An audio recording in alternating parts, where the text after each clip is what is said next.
Uh, can you all see my screen now? Yes. Just 1 second. So yeah, thanks Wayne and Medard again for inviting me to the Global Solutions Lab. I'm really pleased to share with you all today, a brief overview of Project Drawdown and our ongoing work on how climate solutions can also contribute to human well-being and alleviating poverty.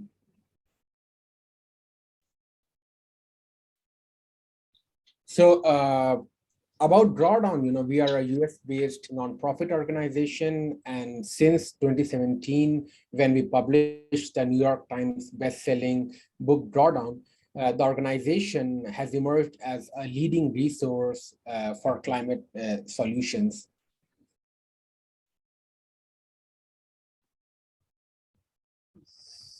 Why is it not moving forward?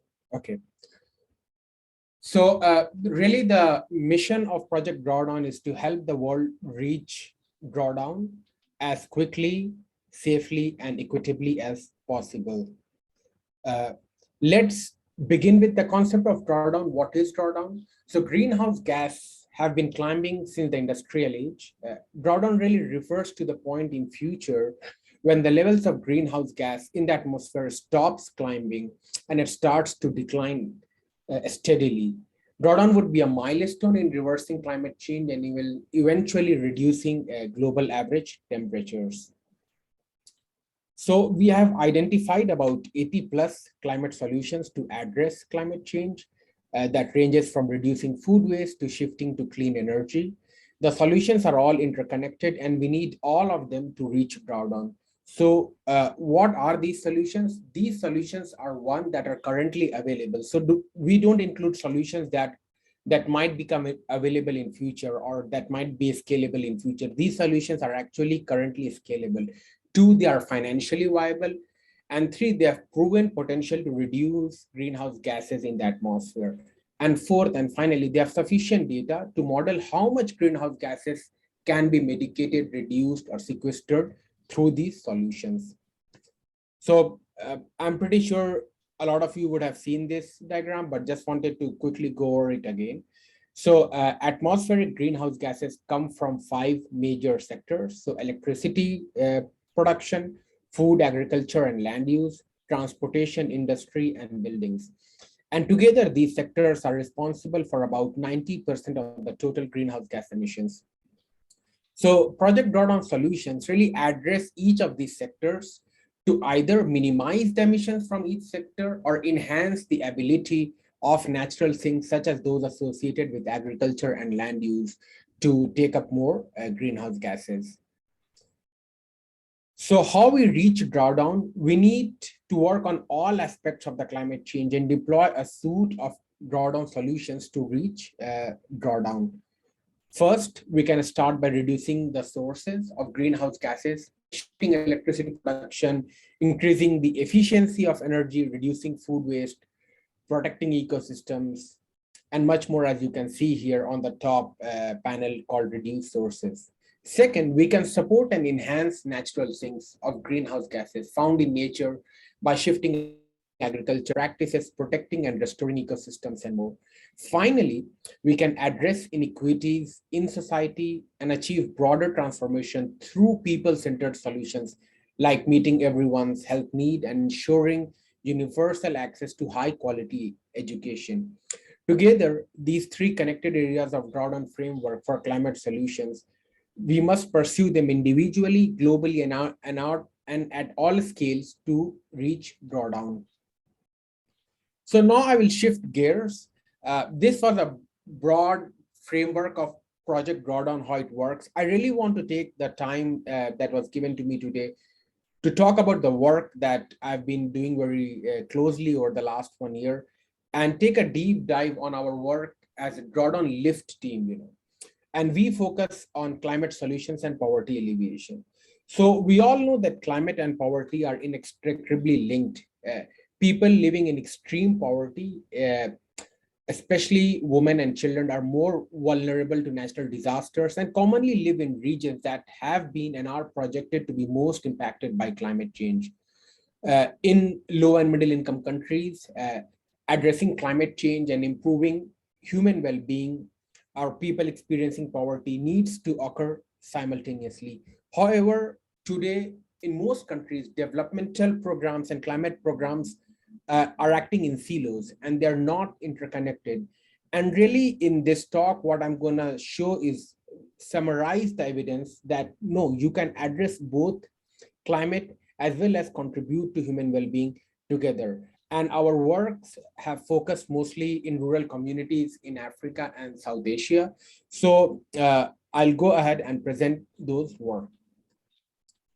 So out of the 80 solutions that I talked about in Project Drawdown, not all of them are applicable for rural or under-resourced communities. So we identified a subset of 28 solutions that generate significant co-benefit for poverty reduction and overall human well-being, which are shown here as colored bubble in the figure that you are seeing on the screen. The gray bubbles represent other Project Drawdown solutions that are not included in our report.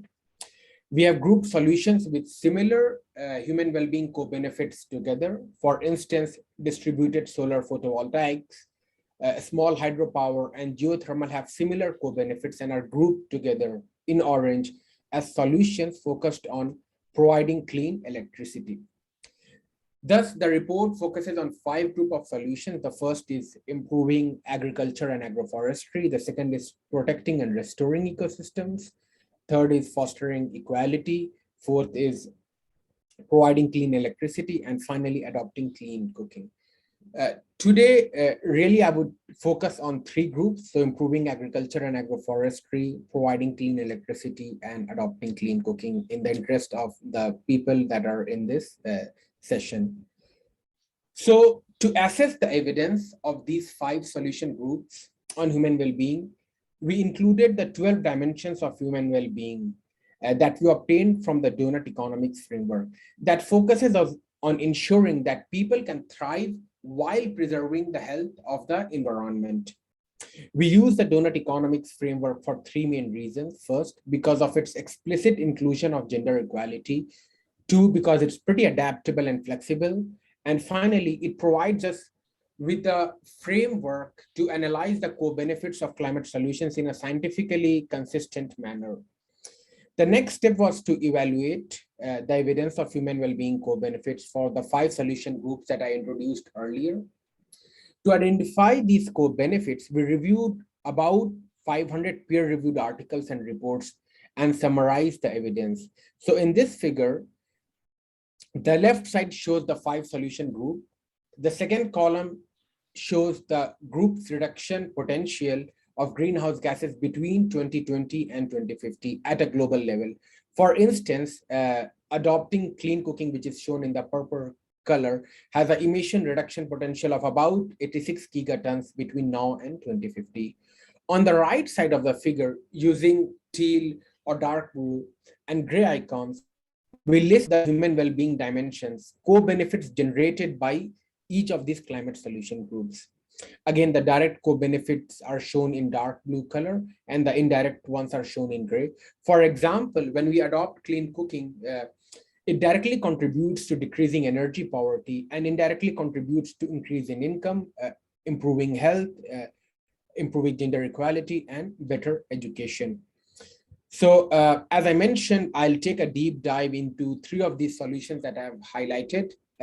So let's take a deep dive into improving agriculture and agroforestry. Changing the way we grow food is critical for addressing climate change. Our analysis suggests that improving agriculture practices globally has an emission reduction potential of about 9 gigatons per year.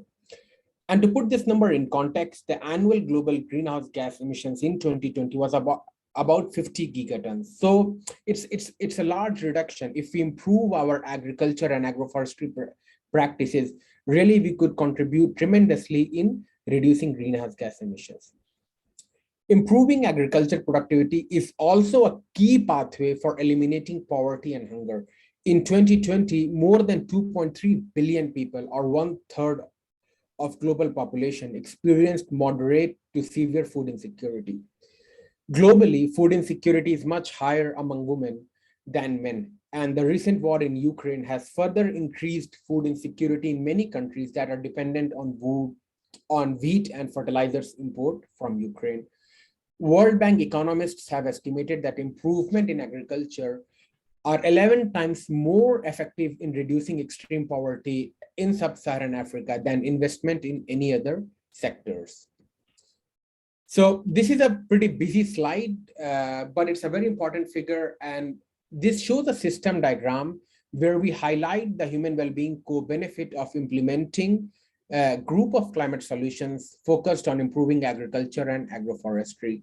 On the left, the green bubbles are agriculture and agroforestry climate solutions. On the right are human well-being co-benefits that implementing these solutions can generate. These co-benefits can be direct, indirect, or have a ripple effect. So we call a co-benefit as direct and shown here by thick gray lines. If there is an explicit link between the climate solutions and the human well-being dimension. A co-benefit is indirect, shown by thinner gray lines. When a direct co-benefit enables other co-benefits, and direct and indirect co-benefits can then lead to cascading effects that we call as ripple effect. So agriculture and agroforestry related climate solutions have direct co-benefit around income and work, water and sanitation, and food, and many indirect co-benefits around networks, education, energy, housing, health, and gender equality. For instance, solutions such as sustainable intensification for smallholders or nutrient management or multi-strat agroforestry can lead to higher yield and thus boost food security, and can also lead to an increase in income, which provides a buffer against extreme climate event. Increase in household income can then be used to purchase cleaner fuel, or family can use to purchase mobile phone that can help reduce food waste or improve access to better markets. Food security, increase in income can eventually contribute to improvement in health and gender equality. Better health and improved gender equality can then eventually lead to improvement in social equity and can contribute to improvement in peace and justice, which can have a long-term benefit for countries and the people living in those countries. So again, let's go on to energy. Energy and human well-being are very closely linked. Minimizing energy poverty is critical in improving human well-being. In developing countries, where about 570 million people lack access to electricity.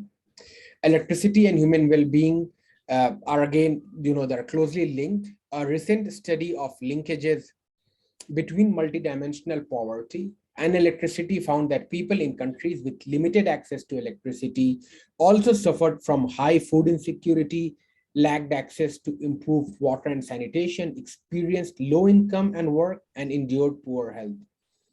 And again, we saw during the recent heat wave in the Indian subcontinent that power cuts were pervasive and lasted for hours. And again, the households that really lacked access to alternative form of electricity found themselves in a very challenging situation to minimize the impact of the heat wave on them.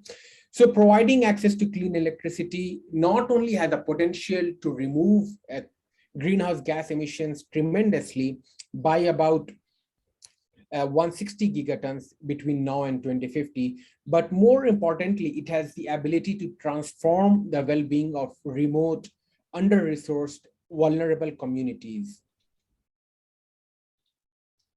And here I'm presenting the system diagrams again, showing the direct and indirect benefits and the ripple effect of access to electricity.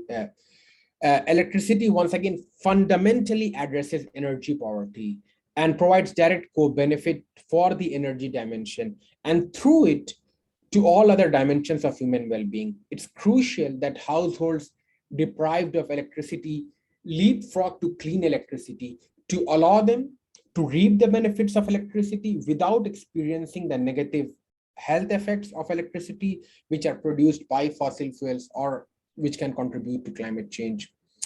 Access to electricity opens the door for job creation, supports education, increases income, and reduces food insecurity. improves access to clean water and sanitation and health, and advances women economic empowerment and builds resilience. For instance, several studies have shown that clean electricity through solar photovoltaics have contributed tremendously in increasing the working hours in many countries. In one study focused on Kenya, Mozambique, Rwanda, Tanzania, and Uganda, 33% of the families or households that use solar photovoltaics reported an increase in income by about 420 US dollars per year. Again, a lot of studies have shown that off-grid solar photovoltaics can enhance the quality of health service in remote areas by enabling services at night and powering equipment that requires electricity to run. Solar pumps have been very critical in improving food security and providing access to clean water and sanitation in many rural communities. 2.3 billion people do not have access to clean cooking fuel, which disproportionately impacts health, gender equality, income and work, and education. According to some estimates, the combined adverse impact of solid fuel cooking on health, the environment, and gender cost about US dollar 2.4 trillion annually, which is a huge number. So similar to providing clean electricity, adopting clean cooking fundamentally addresses energy poverty with all other benefits as indirect. The health benefit of clean cooking are massive. Review studies and global analysis have shown that clean cooking can have positive impact on adults, including a decline in respiratory and non-respiratory symptoms, chronic obstructive pulmonary disease, cough, conjunctivitis, and blood pressure. According to one study, switching to clean cooking could prevent more than 22.5 million premature deaths between 2000 and 2100. Clean cooking has a significant benefit for income and work. It has been hypothesized that access to clean cooking provided to household and women, in particular, additional time for income generating activities. Several studies have shown that households using or switching to clean cooking spend most of the time that is saved in economic activities or in leisure activities.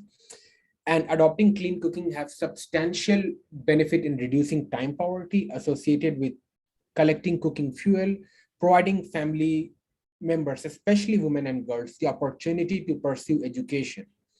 Again, a recent analysis from the Gambia, Guinea-Bissau, and Senegal has shown that if 50% of the time that's saved from collecting firewood is used in income generating activities, it can lead to an approximate increase in annual income by about 83 US dollars, 100 and 170 for each of these countries, respectively. So in summary, in the report that I'm talking about, we have provided thorough, substantial, and solid evidence for numerous human well-being co-benefits of climate change solutions.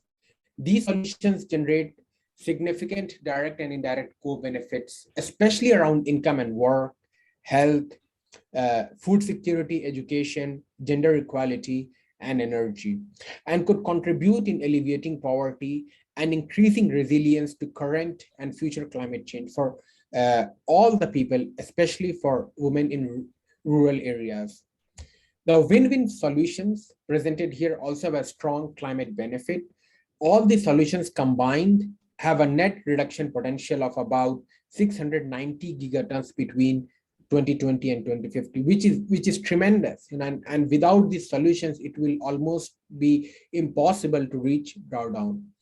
Improving the well-being of people experiencing extreme poverty and addressing climate change can and must be complementary. There don't have to be any trades-off between boosting human well-being and climate action. And we are eager now for our report to be used by decision makers, policy makers, the private sector, and donors to really shift programmatic and funding strategies around climate and poverty and prioritize those solutions with clear and substantial benefits for human well-being.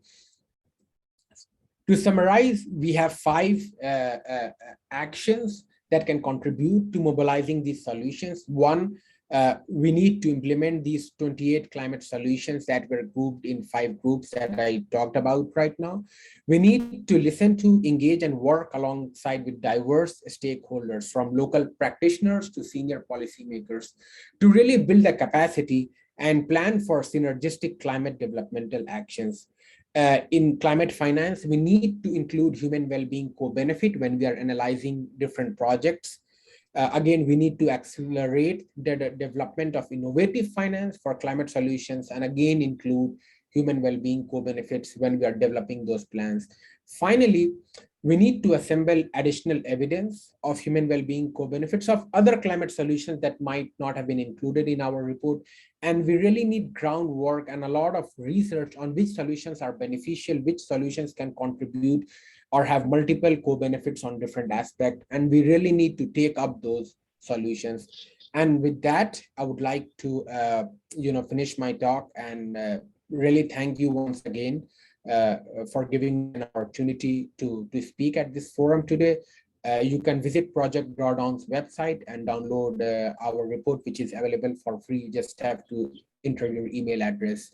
With that, I'll pass it back to you, Wayne, and happy to take any questions. Thanks. Thank you, Yusuf, very, very much for that. Of the ones that I've seen today, filling in for him, this particular one seems very doable. It's one that reaches out to the groups that really need to be brought into the 21st century and things that are happening. The idea of climate mitigation tied into social economic solutions came across as very doable, and we don't know yet, where the teams are going to be formed and how they're going to be going out collectively, but they need to get different perspectives from where they are, where they live, for example, and you've shown a lot of that in the presentation that you just gave to all of them. I have not pulled up on my screen the let's see here. Why am I not finding that? So I'm not getting my screen here where I'm looking at what you're doing via the chat, which seems impossible. But anyway, if you have something in the chat, you have something that you want to offer out to Yusuf as a question or a comment related to what he was talking about, now's your opportunity to do it. And in the process of what you're doing, it's going to help you narrow down your focus and application, and hearing from others. You'll start considering maybe inviting people to be on a team with an idea that you have, or it could be vice versa for it. But who has a question? I'm not seeing my board here yet, so let's see here. No, so if you have one, just we'll take the first one who has something you want to say your name and whatever, and we'll start the dialogue from that. Good. Oh yeah, so, hi, it's Louis Conway here. Yeah, the question I posted in the chat, and Yusuf did make a response. The question in the chat was, does Drawdown have a checklist for where to start? What's a good starting point? How do you decide on how do you build up the relationship of co-benefits? How do you attract funding to some of the goals you've set for yourself? Yeah, no, I mean, so to answer your questions, like we are focused more on research and advocacy, but we work closely with actual implementers on ground. So it might be an NGO, it might be a government agency, it might be World Bank, all these agencies that have the power to actually implement a lot of these solutions on ground. So if I can just take a step back, I think the most important aspect is to really identify which solutions will work where. So, I mean, this is a very broad overview of 28 solutions, but not every solutions will work everywhere, right? So the solutions have to be local and region specific, that are in tune with the local local culture, local people. I mean, we have seen it again and again with clean cooking. It has been promoted for the last 20 years, but a lot of these projects fail, or they don't reach the required or the output, that the desired output. And really, one of the biggest challenges have been, because they are not in tune with the local communities, or they're not designed in a way, to make it successful in that local area. So with that being said, we work as a knowledge bank with different organizations. We just had a meeting with Global Environment Facility, GEF. Last week we met with folks from Green Climate Fund, and really what we are trying to do here is to really show that fund put your money in climate solutions that actually help people who are being the worst impacted by climate change. So that's the goal here. And again, we are planning to engage with ministers, with high-level government officials at COP this year in Egypt, to really showcase them, how they can include these kinds of solution in their NAPs, in their NDCs, so that they can address both of these solutions, both of these problems together. And that's where we see ourselves. We have collaborated with a lot of different NGOs. You might have heard the name of like CAMFED or BRAC. We just talk with them, give our insights and input what could be the best thing. And obviously, they have the real experience of implementing these solutions on ground. So they tell us, okay, it's a lot of things are possible theoretically, but to really implement in ground, you need to incorporate a lot of factors. And that's where I think, these discussions, these interactions become very important, so that we understand the challenges on the ground, and people working in the ground, they have most up-to-date knowledge and understanding of what could potentially work the best. Hope that answers your question, Louis. Yeah, thank you. Hi, I'm Ella. And I was just wondering, do you have what would be next? You may have answered already part of it when you were answering Louis' question, but what would it take to go global with this? Because I know you said you're focusing on research, but what would it take to institute it globally? Is there do you already have plans, stuff that you're already instituting around the world? Is it more just focusing on one region for now, and then once it works in that one region, then applying it broader and broader, or is there something else? Yeah, no, so I mean, my work, so as an organization, my work really focuses on identifying these solutions at the climate space. Obviously, we have other people. We have a group called Drawdown Labs that really work very closely with tech companies, with private sector, and really the goal is there to push for solutions that can reduce their emissions. And those solutions, those talks are very different from the things that I've presented here. As you may recall, I said we have identified 80 plus solutions, right?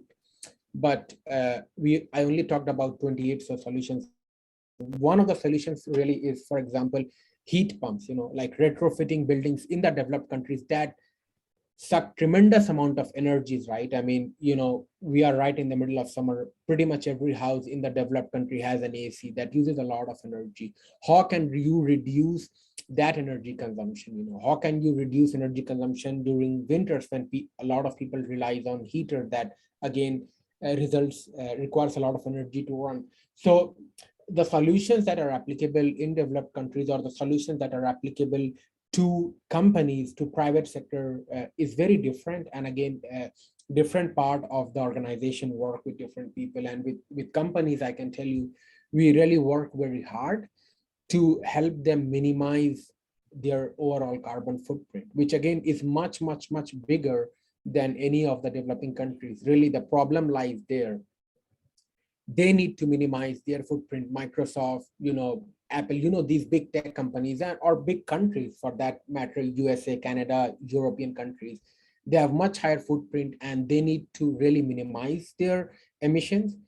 But the point I really want to highlight here is that even if you are a developing country, let's say, you are a developing country and 20% of the population doesn't have access to electricity.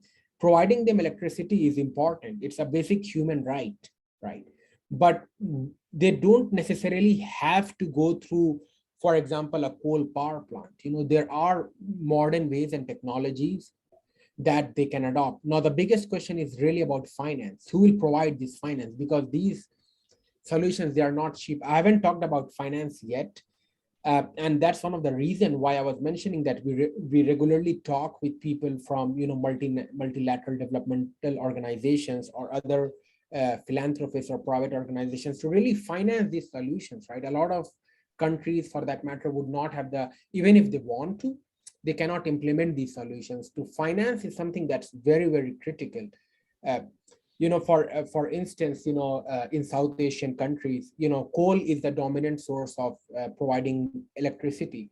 If really they want to transition to cleaner form of energies through solar or wind, it needs finance, and that's where the main problem comes in, and that's a major hurdle, right? We need finance, and every time you will hear the UN ambassador like talking about how important it is for different sectors, especially the private sectors, to pump in the money, possibly in trillions of dollars, to really help finance these solutions. To summarize again, yes, we are working globally across different countries, different organizations. But just to take a step back, we are an organization that shows the solution, that talks about the solution, but we are not the implementers, right? We don't have that power. Our goal is to really show that yes, climate change can be addressed. Yes, there are ways to do it. This is how you can do it, but it's really up to the countries and organizations that are the major emitters of greenhouse gas that needs to really work on this to minimize their emissions and address climate change. So. Okay, who's next? I'll go. Jump on. What's the cash dollar amount to implement the research plans that you've come up with so far? Yeah, no, honestly, I don't have an exact number. We do provide in the previous iteration of Project Drawdown the amount that would be required for implementing these solutions on a global level. But because I focused only on developing countries, we could not parse them out, right? The global amount. But for some solution, for most of the solutions, it runs in. Again, I'm saying this from the top of my head, like I don't know for sure, but in millions to billions of dollars, really. So, but they all have a lot of benefits also, right? The long-term benefit of switching to clean cooking is tremendous. A lot of families and households save a lot of time that they spent in getting firewood, and that time could be used for economic activities, for improving health, and really, as I was saying, that the benefits are tremendous. So yes, there is a high initial cost, but over the years, if you implement them, really it becomes more like you make money instead of losing money. Right. So there is a lot of benefits in implementing these solutions. Again, for the solutions focused on agriculture, if you provide solar pump to a farmer who is struggling because it didn't rain enough, it might cost a high cost upfront to install that solar pump. But over the long run, the farmer becomes independent if he can use the groundwater in a judicious way. Obviously, he doesn't need to waste the water, but if he uses techniques such as drip irrigation and that conserves water, so he or she becomes independent in a way that in few years he can repay back the loan, they can repay back the loan, and they can really increase their yield, they can improve their food security. And so, yes, there is an upfront cost associated with all these solutions, but the benefits are really tremendous, and it will be reaped in the long term. There are two questions here that I wanted to, you probably addressed that already. I have my question, but I'll Yeah. ask. So one is, why is Africa primarily the focus point, yet not the leading polluter?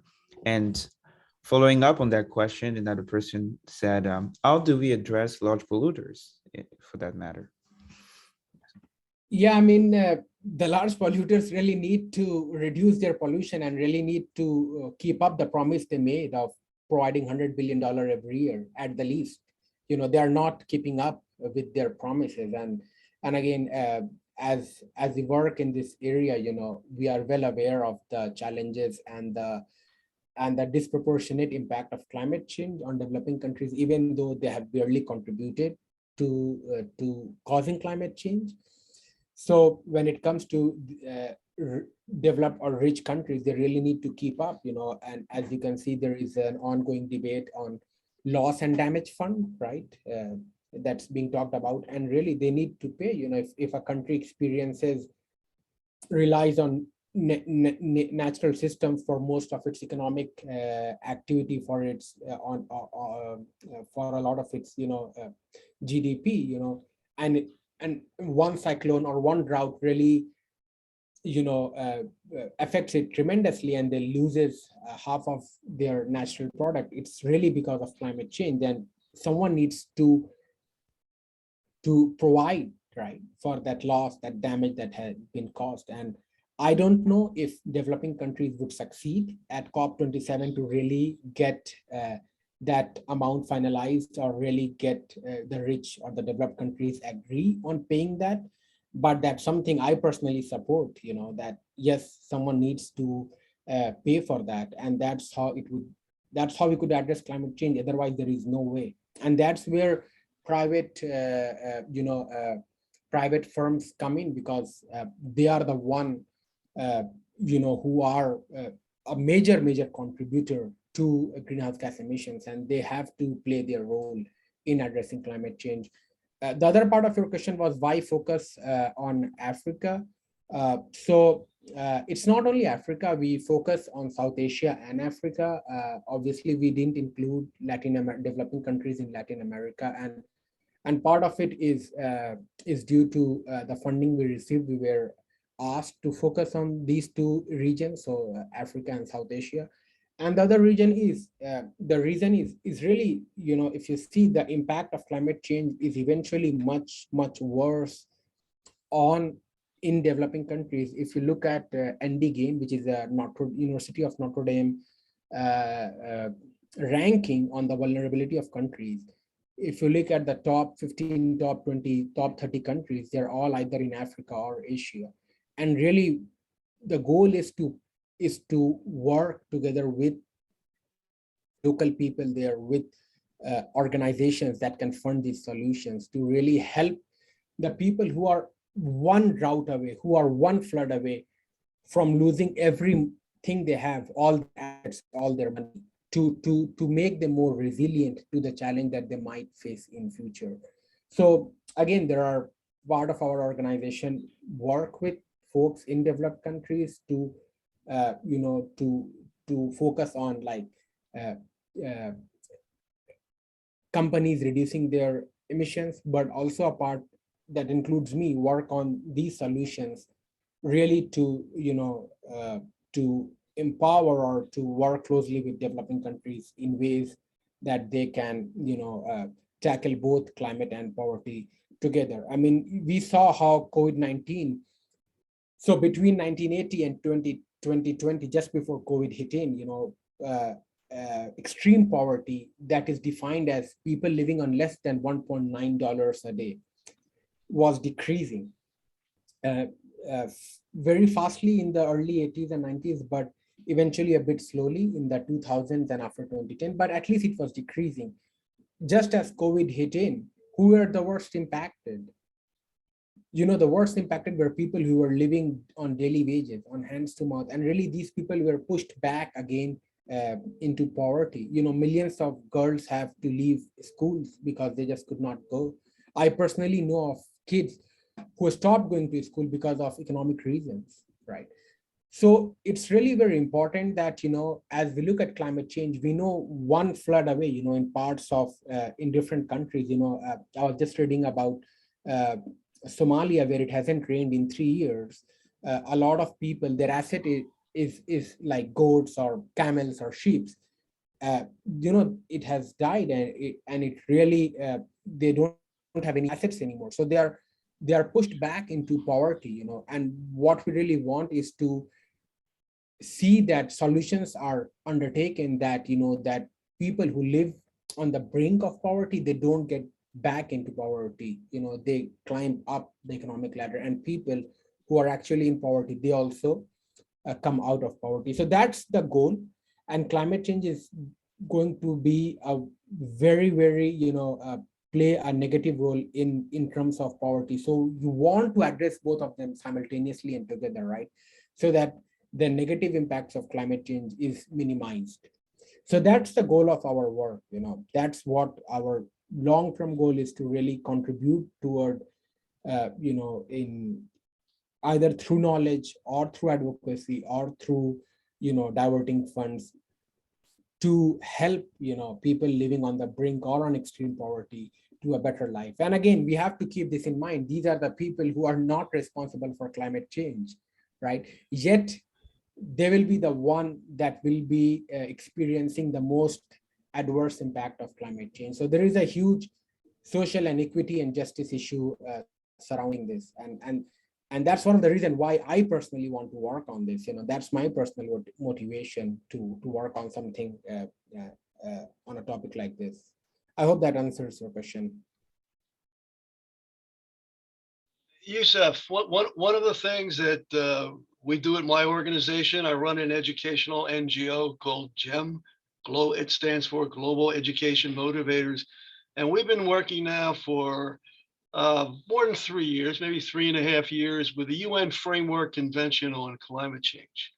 And so we make it real for young people. And they finished recently looking at the COP25, COP26, COP27, and where things are today. And I felt really, really good about how they got involved in it, the outcomes from it. It was real. They got people that actually listened to them. For a next step that we would like to look at for the new upcoming school year, this is for youth ages 14 to 19. That's what I'm talking about related to that.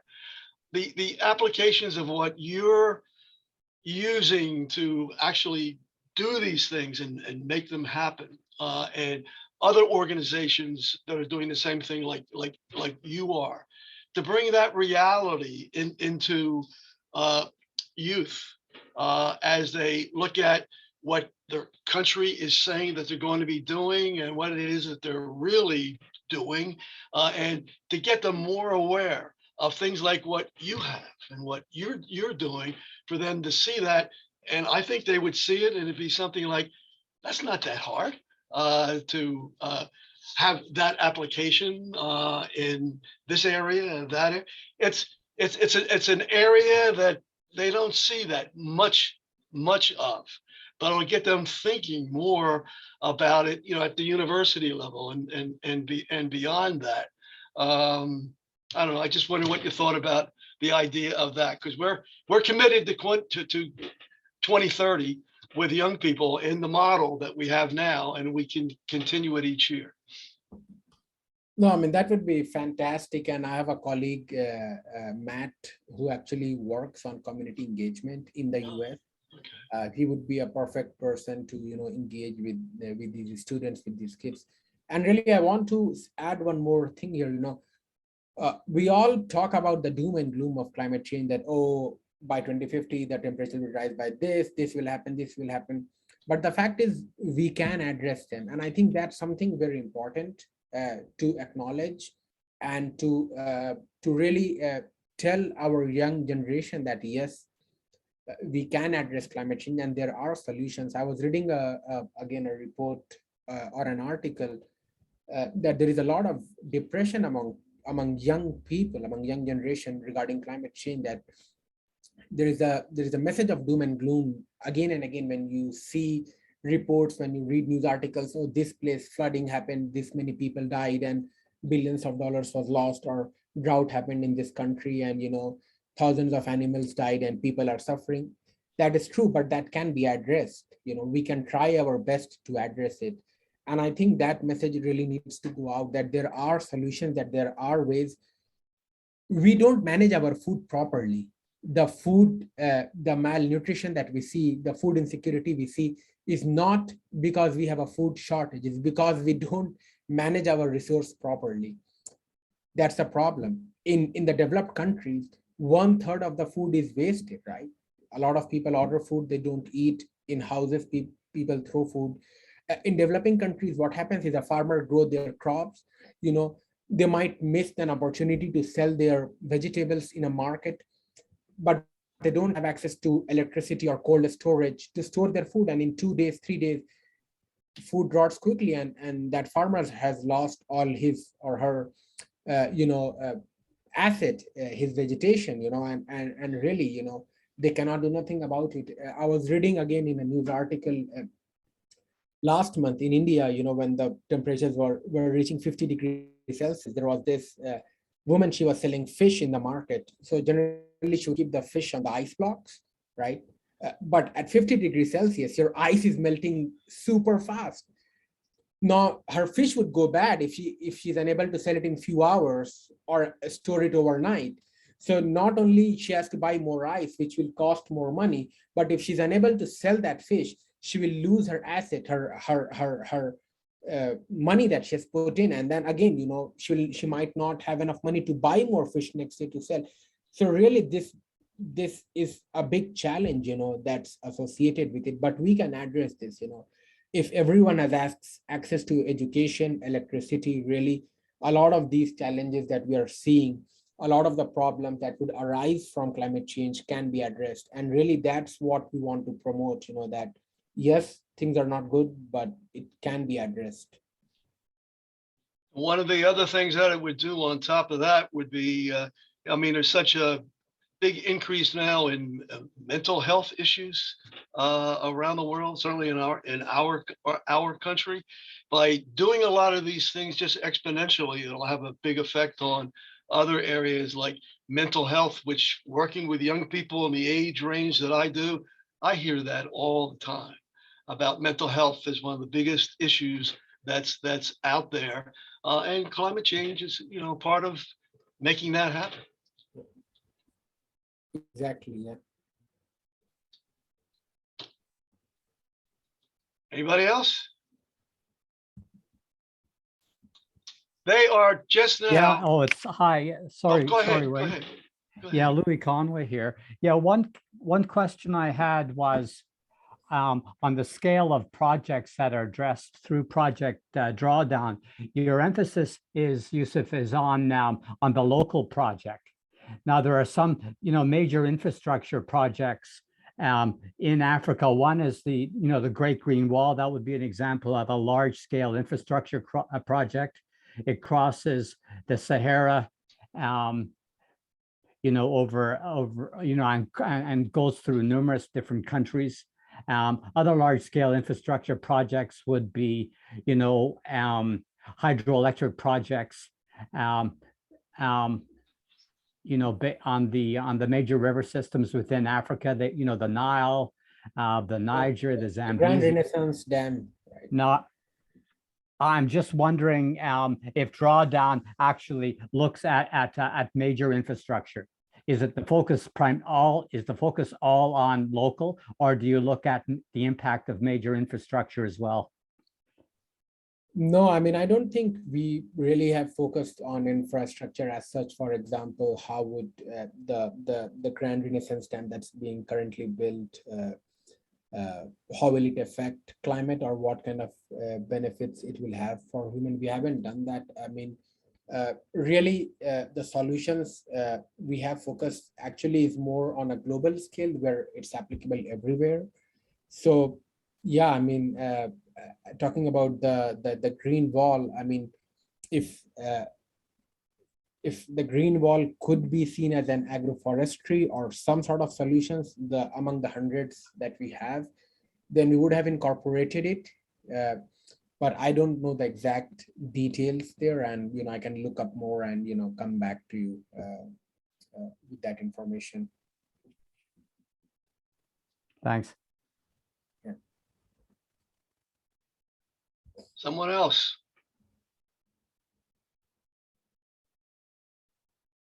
Well, Yusuf, we've had an unusual day here today, starting this morning with the message from the main man.